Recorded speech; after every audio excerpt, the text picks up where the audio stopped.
ಈಗ ಒಳ ಮೀಸಲಾತಿ ಈ ದೇಶದ ಶೋಷಿತ ವರ್ಗಕ್ಕೆ ಕೊಡಬೇಕಂತೇಳಿ ಐತಿಹಾಸಿಕ ತೀರ್ಮಾನವನ್ನು ಸುಪ್ರೀಂ ಕೋರ್ಟಿನ ಮುಖ್ಯ ನ್ಯಾಯಾಧೀಶರಾದ ಚಂದ್ರಚೂಡ್ ಅವರು ನೀಡಿ ಆಗಸ್ಟ್ 1ಕ್ಕೆ ಒಂದು ವರ್ಷ ಆಗ್ತದೆ.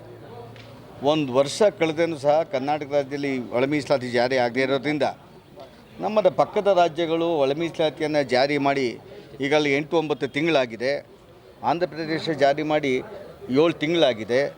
ನಮಗೆ ರಾಜ್ಯ ಸರ್ಕಾರದ ಮೇಲೆ ವಿಶ್ವಾಸ ಇಲ್ಲದೇ ಇರೋದ್ರಿಂದ ಒಂದು ವರ್ಷ ಕಳೆದಂಥ ಜಡ್ಮೆಂಟ್ಗೆ 1ನೇ ತಾರೀಕು ಇಡೀ ರಾಜ್ಯದ ಎಲ್ಲ ಜಿಲ್ಲೆಗಳಲ್ಲಿ ಮಾದಿಗ ಸಮುದಾಯದ ಒಕ್ಕೂಟಗಳ ವತಿಯಿಂದ ಹರೇ ಬೆತ್ತಲೆ ಚಳವಳಿಯನ್ನು ಪ್ರತಿಭಟನೆಯನ್ನು 1ನೇ ತಾರೀಕು ಬೆಳಗ್ಗೆ 10 ಗಂಟೆಗೆ ಮಾಡೋದಕ್ಕೆ ಇಡೀ ಸಮುದಾಯ ಮಾಡಬೇಕಂತೇಳಿ ತೀರ್ಮಾನ ಮಾಡಿದ್ವಿ.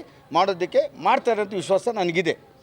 ಅದ್ರ ಜೊತೆಗೆ 10ನೇ ತಾರೀಕು ಒಳಗಡೆ ಜಾರಿ ಮಾಡ್ತಾ ಹೋದರೆ ಈಗಾಗಲೇ ನಮ್ಮ ಮಾಜಿ ಉಪಮುಖ್ಯಮಂತ್ರಿ ಗೋವಿಂದ ಕಾರಜೋಳ ಅವರು, ನಮ್ಮ ಅನೇಕ ಮುಖಂಡರು ನಾವೆಲ್ಲ ತೀರ್ಮಾನ ಮಾಡಿದ್ದೇವೆ.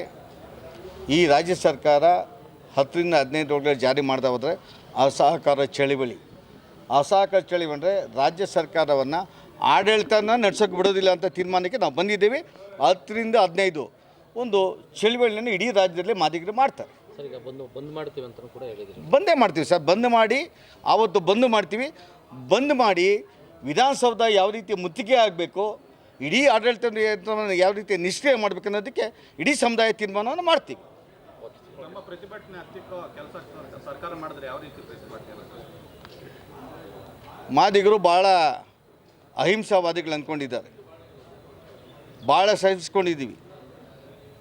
ಈಗ ಸಹಿಸ್ಕೊಂಡಿದ್ದಕ್ಕೆ ಯಾರೂ ತೀರ್ಮಾನ ಮಾಡಿಲ್ಲ. ಖಂಡಿತವಾಗ್ಲೂ ಅದೊಂದು ದೊಡ್ಡ ಚಳವಳಿಯಾಗಿ ಪರಿವರ್ತನೆ ಕರ್ನಾಟಕ ರಾಜ್ಯದಲ್ಲಿ ಆಗ್ತದೆ.